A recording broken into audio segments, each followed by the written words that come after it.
Recibir y le agradecemos su presencia a la fiscal Alicia Ghione, que es especializada en temática de explotación sexual y de trata de personas. ¿Cómo le va? Buen día. Buenos días, gracias por la invitación. Un Por gusto. cierto, un gusto. Y vamos a contextualizar un poquito el tema antes de empezar a pensar qué nos está pasando como sociedad con esta circunstancia. Decíamos que una trama que deja 5 imputados por el pago a menores de edad a cambio de sexo. Esto en el departamento de Maldonado, lo destapa una denuncia, las retribuciones eran regalos, pagos en efectivo. Se investiga también si hubo droga, según el medio donde uno se informe, algunos lo confirman y otros no, que también les estarían dando o marihuana o otras sustancias alucinógenas a cambio del trabajo sexual. El delito de explotación sexual de menores tiene una pena de 2 a 12 años de prisión y es inexcarcelable. Antes de ir con el testimonio que anunciaba Maggie, vamos a repasar, Jimmy, otros datos que hacen a esta realidad en el Uruguay. Así es, los siguientes datos fueron proporcionados a Telenoche por Luis Purcher, que es presidente del Comité Nacional para la Erradicación de la Explotación Sexual Comercial y No Comercial de la Niñez y la Adolescencia. Escuchen los siguientes datos. Hay entre 300 y 350 casos por año, según estas cifras de los últimos 5 años. En 2019 se registraron un total de 250. ¿Qué pasa con las víctimas? Se trata de niñas, adolescentes y mujeres de contexto vulnerable, y también hay casos de varones donde el contexto vulnerable se mantiene. Muchas veces la víctima no se reconoce como tal por el hecho de venir de otras situaciones de violencia en sus entornos, y hay casos en que el problema recorre todas las clases sociales, es lo que decía Purcher a Telenoche. ¿Qué pasa con los victimarios? Se trata de hombres mayores y hombres muy mayores, estamos hablando de las edades, generalmente son políticos, docentes o del entorno religioso, es lo que decía. Y en la explotación se genera impunidad y una construcción del miedo que inhibe las posibilidades de la víctima de hacer efectivamente la denuncia. Muy bien, vamos a entrar ahora en la historia de Sandra Ferrini, Magdalena, que es una víctima de trata y lo fue durante 37 años de su vida, ¿no? Es tremendo lo que relata y todo lo que tuvo que atravesar para poder escaparse precisamente de esa red, ¿no? Y justamente su historia es como de película, hay una película de terror, y la historia de Sandra fue la inspiración para la película Tan Frágil como un Segundo, un film uruguayo que bueno, también busca generar conciencia y mostrar este tipo de situaciones que pasan en nuestro país. Sandra es un testimonio de las pocas que se animan a contarlo, las pocas que se animan a denunciarlo, pero hay que agradecer que existen estas Sandras que pueden visibilizar el tema. Y bueno, Buendía fue a buscar este testimonio para tener en su voz la presencia de las víctimas y saber qué es lo que pasa. Vamos a escucharla. Mi nombre es Sandra Ferrini. Soy una sobreviviente de pedofilia, de trata interna y externa. Yo fui víctima de trata por 37 años. Me vendió mi mamá cuando era muy pequeña. No llegaba a los 9 años. Me vendió un vecino del barrio, a lo que después se fueron sumando otros vecinos. Esto continuó por muchos años hasta que yo no terminé la escuela. Después conozco a Dante. Dante sería mi marido. No podía creer a esa edad que yo iba a tener un marido. Mi marido era un ladrón, pero yo tenía que elegir en qué fuego me quemaba menos, como se dice en Italia, de la padella alle braccia, ¿no? Viajé por varios países, me llevaron por varios países. La base era Argentina.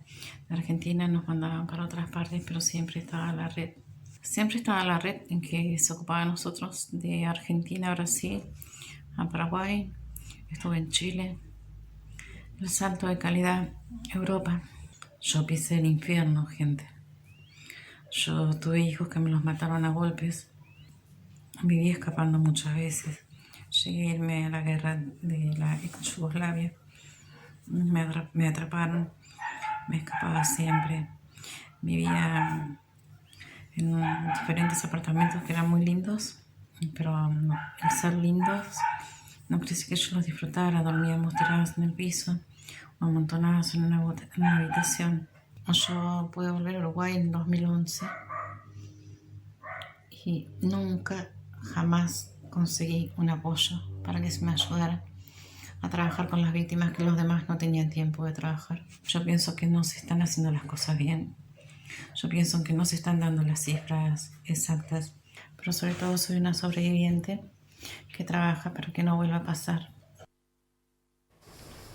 Bueno, ahí estábamos escuchando el relato. Qué duro, ¿eh? Muy Sí. fuerte de Y no- esta persona. Sí, ese relato no termina allí. Bueno, Sandra estuvo en distintos países de la región, también se fue a Europa, siendo explotada, violada por este grupo de personas. En 2005 tiene un accidente de tránsito donde se le quebraban muchísimos huesos, quedó muy dañada. Sandra fue abandonada en un campo de cultivo de choclos. Ahí ella en el hospital logró robar un celular, agarrar un celular que había allí, logra llamar a una persona con la que había tenido contacto en Italia que había ofrecido su ayuda. Esta persona la va a buscar y bueno, ella se salva ahí, estuvo unos años en Italia y luego logró venir de vuelta al Uruguay. Y como ella dice, es una verdadera sobreviviente de esta situación. Y ahora trabaja para ayudar a otras mujeres. Exactamente, también. ahora ella es la presidenta de la asociación Sí a la Vida, que todo el tiempo está en comunicación con mujeres que son víctimas de esta realidad, y además es la presidenta de la Red Internacional de Alto al Tráfico y la Trata, que además es parte de la OEA, así que un gran testimonio de resiliencia Claro de que Sandra. sí. Bueno, Alicia, este tema que atraviesa todas las clases sociales, ¿no? Más allá de que parece ser que las más vulnerables son las que viven en contextos violentos y por el hecho de vivirlos a veces ni siquiera se sienten en el derecho de denunciarlo. Está como naturalizado, ¿no? A veces desde Sí. algunas clases sociales, ¿no? Exactamente, digo, es un tema que atraviesa, como tú bien dijiste, todas las clases sociales, que obviamente ataca a víctimas vulnerables y bueno, siempre pensamos en la pobreza porque tienen todo un cúmulo social de vulnerabilidades mayor, pero como bien decías, también incluso ha habido casos en nuestro país y los hay internacionalmente de chicas jóvenes universitarias y de otros estratos sociales que también han sido víctimas de estos delitos y de trata. Y bueno, sin duda las víctimas de los estratos sociales con más necesidades son las más vulnerables. Ahí va. también. Tomando como referencia lo que pasó ahora en Maldonado y lo que se destapa, ¿no? Estamos hablando de un ex juez penal, de un diputado colorado suplente, de un abogado y profesor universitario, de un arquitecto y de un productor de eventos, ¿no? Entonces ahí es donde uno dice, wow, esto es un entretejido realmente. Preocupante. Claro, porque en definitiva, para desarticular, digamos, situaciones de explotación sexual, ¿no? Hay que, de algún modo, hacer investigaciones muy comprometidas y muy largas en el tiempo, me imagino, ¿no? Sí, las investigaciones son muy complejas, los investigadores siempre somos pocos frente a la cantidad de casos que puede haber, llevan muchos meses. Hay que evaluar muy bien el riesgo de las víctimas y también pensar que el tiempo que nos puede llevar una investigación, quienes están en riesgo son seres humanos.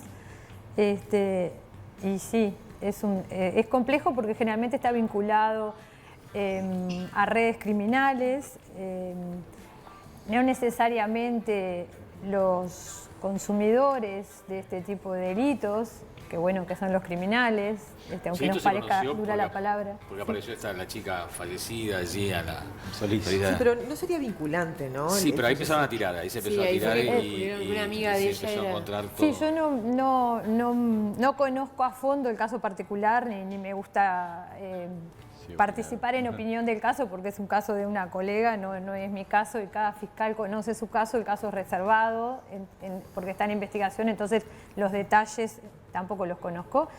Pero sí, es lo que escuché también en los medios de comunicación, estaría en principio vinculado a otros delitos también graves.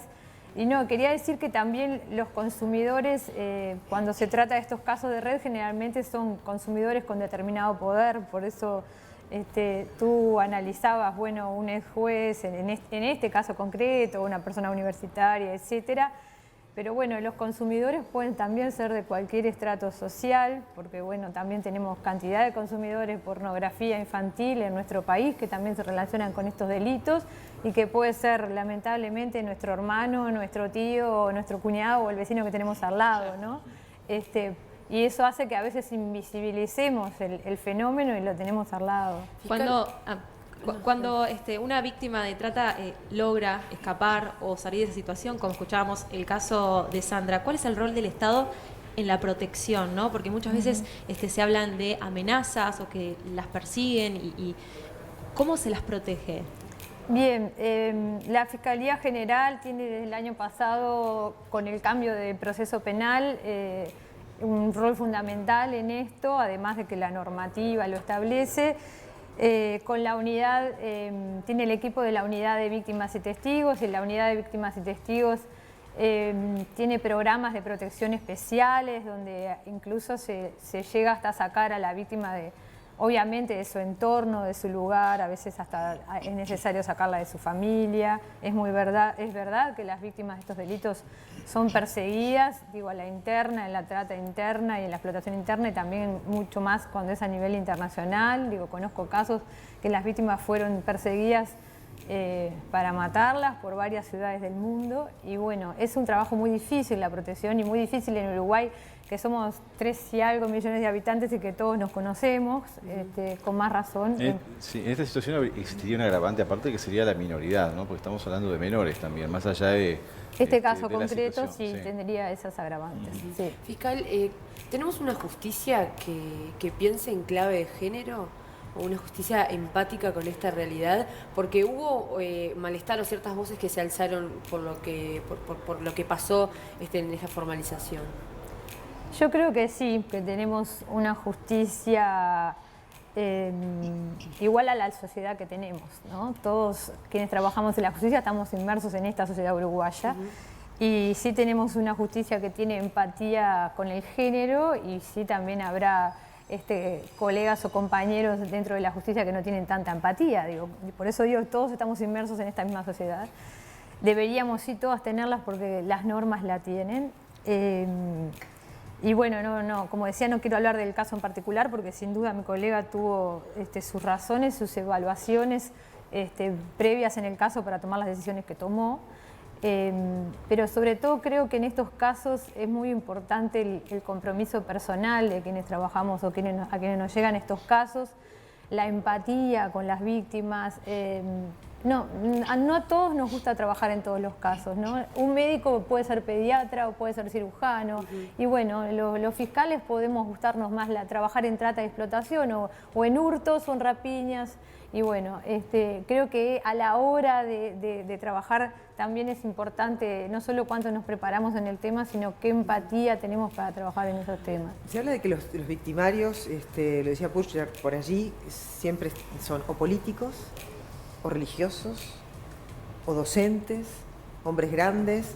Usted, en su experiencia, ¿no? en todo lo que ha sido su fiscalía en temática de explotación, ¿realmente constata que eso haya sido así en su experiencia? Depende de los casos, ¿no? Por eso yo decía que también, al igual que las víctimas, pasa en todos los estratos sociales.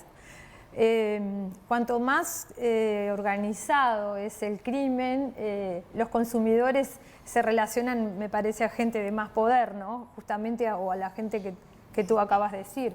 Pero también tenemos, consumidores de este tipo de delitos que no son ni universitarios ni políticos, que son simples trabajadores y que hasta viven en un asentamiento. Perdón, ¿no? ¿pero no hay una diferencia entre consumidor y explotador?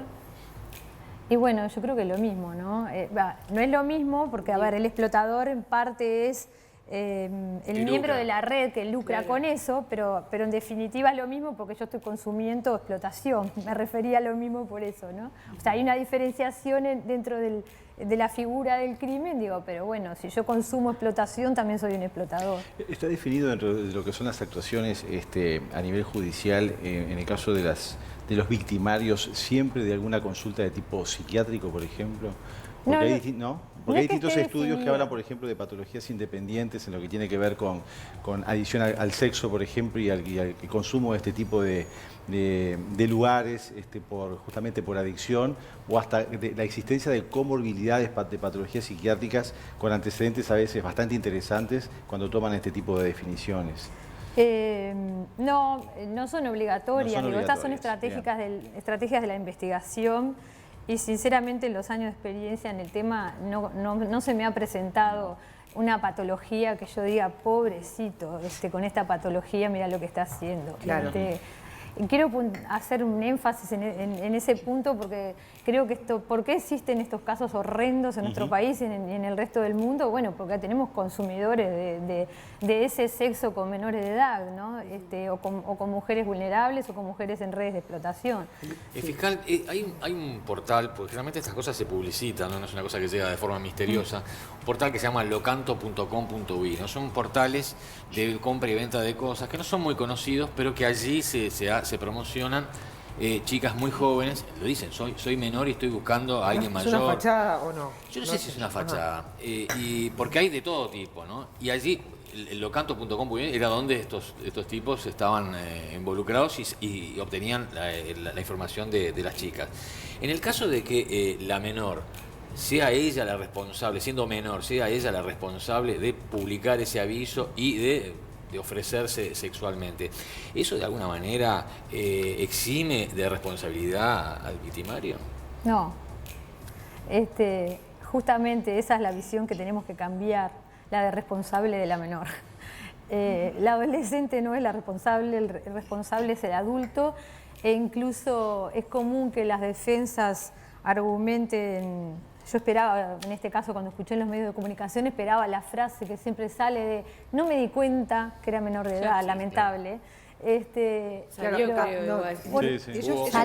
manifestaron que no sabían que eran menores de edad. O otro tipo de delitos que puedan cometer las víctimas en esa explotación, que no quiero hablar del caso concreto, pero claramente nuestras normas dicen que los delitos que puedan cometer las víctimas en esas etapas de las víctimas menores de edad, incluso las víctimas adultas, lo dice nuestra norma, en la etapa de explotación no son imputables, porque precisamente las redes criminales también usan a las víctimas, no solo para explotarlas sexualmente o por otro tipo de tratas, sino para vender droga, para hacer mulas, etcétera. Entonces, los delitos que cometan no les son imputables. Alicia, sin duda no es responsabilidad de los menores de edad, sino de los adultos que consumimos. Tenemos que ir cerrando, pero en una frase quisiera saber si en tu experiencia de investigación y de casos, si esto siempre, el tema de la explotación, hay que vincularlo a la trata de personas o no necesariamente, porque me imagino que habrá redes que simplemente explotan pero que no tienen conexiones internacionales.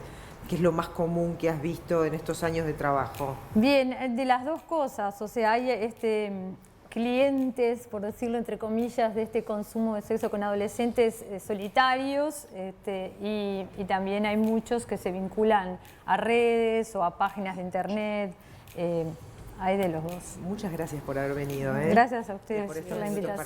Para